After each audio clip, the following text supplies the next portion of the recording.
I was already standing when the trembling started. The HR letter felt like ice in my hands, even though the conference room was stuffy and warm. Marla Voss sat across from me, her expression smooth as marble, lipstick perfectly applied. "You've been found in breach of federal compliance standards," she said, her voice flat and practiced. Through the glass wall, I could see my coworkers pretending not to stare. Some looked away quickly. Others watched openly, like I was a car crash they couldn't ignore. I tried to protest. My voice cracked when I said I hadn't falsified anything. I hadn't touched those reports. Marla's smile didn't reach her eyes. "Then you shouldn't have left your login credentials accessible," she said. The words hit me like a slap. The security guard stepped forward, his hand already reaching for my badge. This was really happening. They were firing me. "My name is Jordan Hale. 2 weeks ago, I thought honesty still mattered in this company. I was wrong. 3 months earlier, everything had been different. I walked into Corvain Dynamics every morning with my head high and my coffee strong. I was leading the safety compliance overhaul for the entire biotech division. The company supplied medical equipment to hospitals across 6 states, and federal regulations were strict. One mistake could cost lives, or at least millions in fines. I was good at my job, meticulous, detail-oriented. My reports were always submitted on time, always accurate. Marla herself had praised me during a department meeting. "Jordan's integrity is exactly what this team needs," she'd said, and everyone had clapped. I felt proud that day. But looking back now, I could see where the cracks started forming. Small things at first. Pressure to rush certain audits. Suggestions to backdate documentation to meet deadlines. I refused every time. My job was to ensure compliance, not fake it. The smiles from HR started getting thinner after that.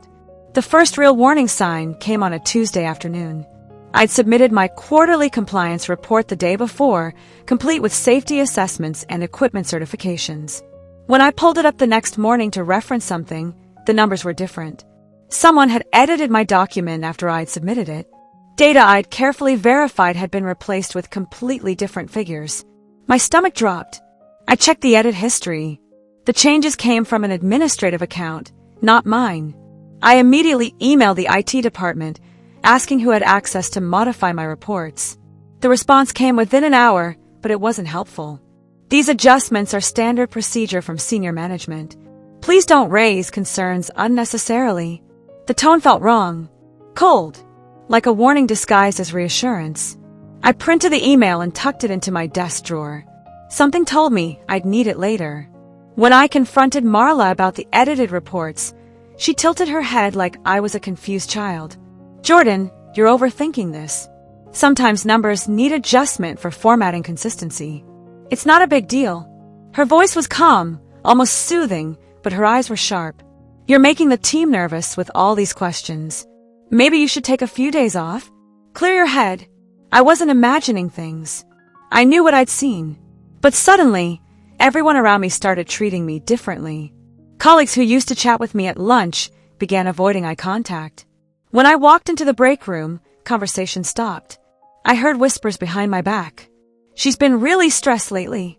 I think she's cracking under pressure." It was textbook gaslighting. Make the person question their own sanity until they stop asking questions. But I wasn't going to stop.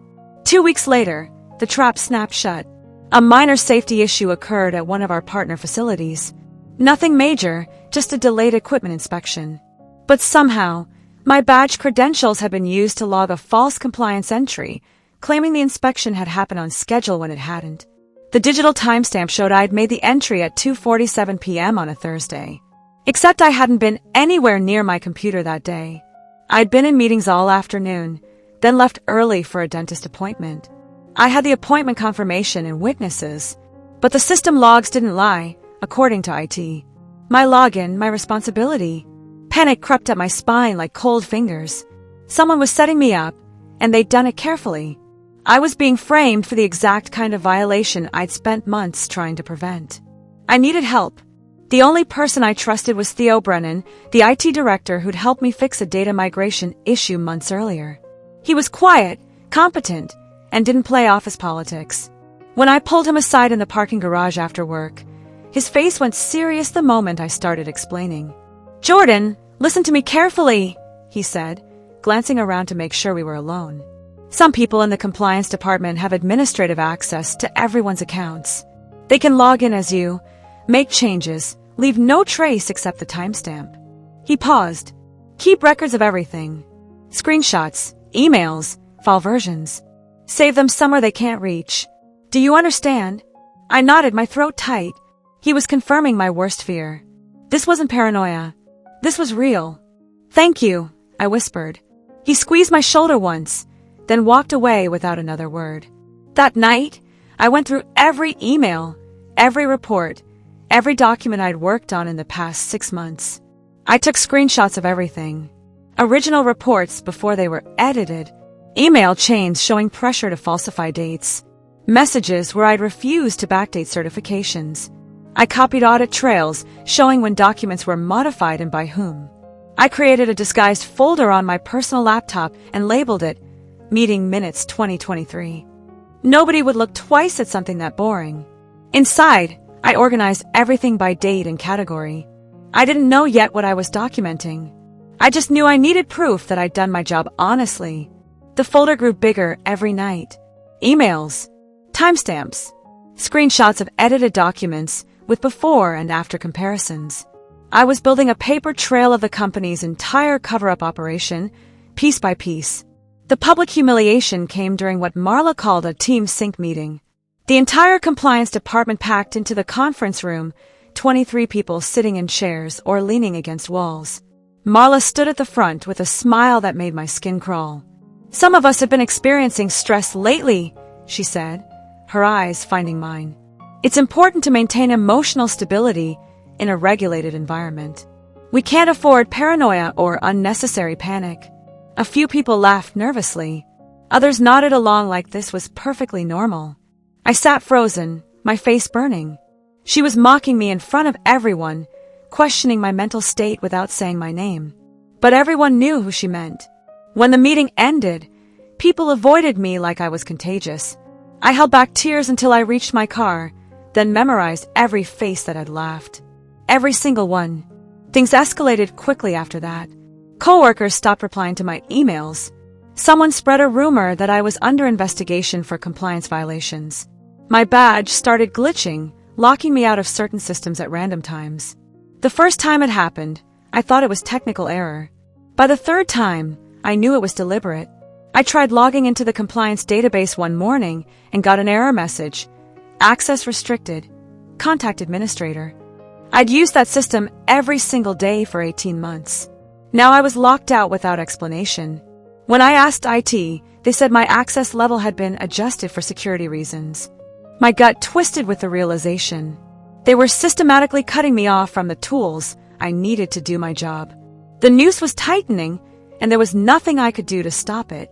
The official notice arrived via company email on a Friday afternoon. Subject line: Preliminary findings, compliance breach pending review. My hands shook as I opened it. The violation they described matched the falsified report I'd refused to sign weeks earlier. The one about the delayed equipment inspection. But now my name was attached to it. The report claimed I'd certified equipment as compliant when it wasn't, creating potential safety risks and federal liability. The evidence? A document with my digital signature and login timestamp. Except I'd never signed that version. I'd never even seen it before. The dread was suffocating. They'd manufactured evidence against me, and it looked completely legitimate. Anyone reviewing the case would see my name, my credentials, my supposed certification of false data. How could I prove I hadn't done something when the system said I had? I tried to appeal through the company's internal process. The employee handbook said there was an ombudsman who handled disputes confidentially. But when I called that office, I got a voicemail saying the ombudsman was on extended leave. No return date. No alternate contact. My direct manager, a man I'd worked with for 3 years, started avoiding me. He'd see me coming down the hallway and suddenly duck into another office. When I finally cornered him and asked for help, he wouldn't meet my eyes. I can't get involved, Jordan. HR has to handle this. Then he walked away. That night, I sat in my car in the parking garage while rain hammered the roof. The despair felt bottomless. They're destroying me, I whispered to my steering wheel. I pulled up the hidden folder on my laptop, cursor hovering over the delete button. What was the point of keeping evidence if nobody would believe me anyway? But I didn't delete it. Something stubborn inside me refused to give up. The next morning, I found an email in my inbox from an address I didn't recognize. No subject line, just an attachment, a screenshot of an internal chat conversation. The names on the chat were Marla Voss, the CFO, and the VP of Operations. The messages were damning. We need someone to pin the compliance fallout on. Jordan's been resistant anyway. Perfect scapegoat. Make sure the documentation trail leads to her. The timestamp showed these messages had been sent 3 weeks ago, right before the false report appeared in the system. This was proof. Real, undeniable proof that I'd been deliberately set up. But I had no idea who sent it to me or why. The email address was clearly temporary and anonymous. Someone inside the company was helping me, but I didn't know who. I saved the screenshot immediately, then forwarded it to my personal email and printed 3 copies. I realized the company could wipe my laptop at any moment. If they wanted to destroy evidence, they could remotely access my work computer and delete everything. So I did something old-fashioned. I printed the most important documents and mailed physical copies to a P.O. box I'd rented under my sister's name. Emails showing pressure to backdate reports. Screenshots of documents before and after they were edited. The anonymous leak showing the executive's plan to frame me. Audit trails proving my account had been accessed remotely. I stuffed everything into manila envelopes and sent them certified mail. If Corvain tried to erase the digital evidence, I'd still have paper proof. They could fire me, blacklist me, ruin my reputation. But they couldn't make the truth disappear. I was no longer operating out of fear. I was thinking strategically, like a chess player positioning pieces for a future move nobody else could see yet. HR called me for a final hearing on a Monday morning. I'd been expecting something like this, but the timing still rattled me. I dressed carefully, grabbed my folder of documentation, and walked into the building with my head up. They wanted me to come in defeated. I refused to give them that satisfaction. The conference room was the same one from that first nightmare scene. Marla sat at the head of the table with 2 other HR representatives I'd never met. A security guard stood by the door. No witnesses on my side. No union rep. No legal counsel offered. Marla slid a document across the table. These are your termination papers. You're being released due to gross misconduct and federal compliance violations. Security will escort you out. She smiled that cold, perfect smile. We wish you the best in your future endeavors. I looked at the papers, then at her face. I didn't argue. I didn't cry. I just signed the acknowledgement form and let them fire me. Because I knew something they didn't. This wasn't the end. It was just the beginning. Unemployment hit hard. My severance was minimal, barely enough to cover rent for 2 months. I updated my resume and started applying to other biotech companies, hoping my experience would speak for itself. But my inbox stayed empty. No interviews. No callbacks. Even recruiters who'd contacted me before suddenly went silent. Then I found out why. A colleague from my old team reached out privately to warn me. Jordan, they're spreading the violation across industry HR networks. Companies do background reference checks, and Corvain is telling everyone you were terminated for falsifying federal compliance data. You're basically blacklisted. The rage I felt in that moment was white hot and clarifying. They hadn't just fired me. They were ensuring I could never work in my field again. They were destroying my entire career to cover their own crimes. The fear I'd felt for months burned away, replaced by something colder and sharper. They'd made a mistake. They'd made me desperate enough to fight back. I spent 3 days going through every document I'd saved, looking for anything that might give me leverage. That's when I noticed something I'd missed before. The falsified compliance report, the one they'd pinned on me, wasn't just internal documentation. It was filed under Section 214B classification. I looked up the code. Section 214B covered federally monitored medical equipment certification programs. Any data submitted under that classification was subject to federal oversight. If the data was fake, it wasn't just corporate misconduct. It was a federal crime. Falsifying reports in a federally regulated program could trigger criminal charges, not just fines. My heart started racing. This wasn't just ammunition. This was a nuclear option. and I had documentation proving the reports had been deliberately falsified by company executives to avoid compliance costs. I found the Office of Compliance Integrity's whistleblower hotline online. They had an anonymous submission portal where you could upload evidence without revealing your identity immediately. I spent 2 hours organizing a partial evidence package. Enough to prove something serious was happening, but not everything. I wanted to see if they'd take it seriously before showing my full hand. I uploaded the documents at midnight on a Tuesday, hence shaking the entire time. Then I waited. 48 hours later, my phone rang from an unknown number. "Ms. Hale, this is Investigator Clark from the OCI. We've reviewed your preliminary submission. We need to talk. We've been waiting for something like this." The relief nearly knocked me over. Someone believed me. Someone with power believed me. "What do you need from me?" I asked. "Everything you have," he said. "And be prepared. This is going to get complicated." Federal auditors arrived at Corvain Dynamics on a Thursday morning without warning. I wasn't there to see it, but my former colleague texted me a play-by-play. "Feds just walked in with badges and subpoenas. Marla looks like she's seen a ghost. They're copying server data. Nobody knows what's happening." I sat in my apartment, coffee growing cold in my hands, feeling something like calm for the first time in months. The machine was in motion now. All those carefully documented files, all those screenshots and timestamps and printed emails, were being reviewed by federal investigators who actually cared about the truth. Marla tried to act unbothered, according to my source. She told employees it was a routine audit, and everyone should cooperate fully. But her assistant leaked that IT servers were being mirrored and executive offices were being searched. The executives were panicking. You could smell the fear through the corporate air conditioning. The federal team subpoenaed all internal communications related to compliance reporting over the past 18 months. Every email, every chat message, every edited document. And that's when Marla's carefully constructed lies started unraveling. Her emails surfaced, the ones where she coordinated retroactive compliance adjustments with executives. The phrase matched the screenshots I'd taken months ago, word for word. I documented those same conversations in my evidence file. When investigators compared my original reports to the versions filed with federal agencies, the discrepancies were obvious. Someone had systematically altered compliance data after I'd submitted accurate reports. The walls were closing in on Marla and the executives who'd protected her. And they were closing in fast. Within a week, news leaked that Corvain was under federal investigation for compliance fraud. The company's stock dropped 14% in a single day. Theo Brennan reached out to me again through a secure email. "I need to tell you something," his message said.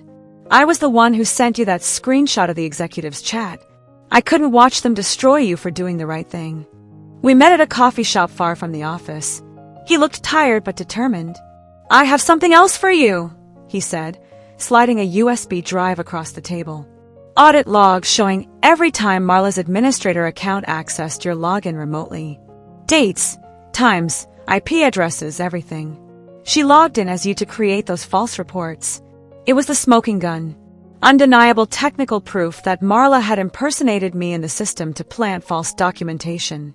I stared at the USB drive like it was a weapon. Which, in a way, it was. "Why are you doing this?" I asked. Theo met my eyes. "Because someone has to. And because what they did to you is evil." Corvain's corporate accounts were frozen by court order while the federal investigation continued. Agents confiscated laptops, phones, and servers. The company released a terse statement saying they were cooperating fully with authorities and that certain employees had been placed on administrative leave pending review. Marla's name appeared in the news. Her face looked hollow in the photographs, all that polished confidence stripped away.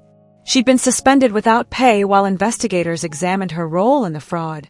Internal leaks flooded industry blogs and news sites.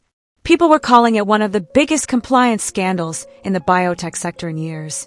I watched it all unfold from my apartment, feeling nothing like victory yet. Just exhausted relief that the truth was finally being exposed. They tried to bury me. Instead, they buried themselves. The federal investigators asked me to come in for an official deposition. When I walked into the conference room at their office, Marla was already there, sitting across the table with her lawyer. It was the first time I'd seen her in person since she'd fired me. She looked smaller somehow, diminished. She tried her usual tactics: charm, deflection, spinning the narrative to make it sound like a simple miscommunication.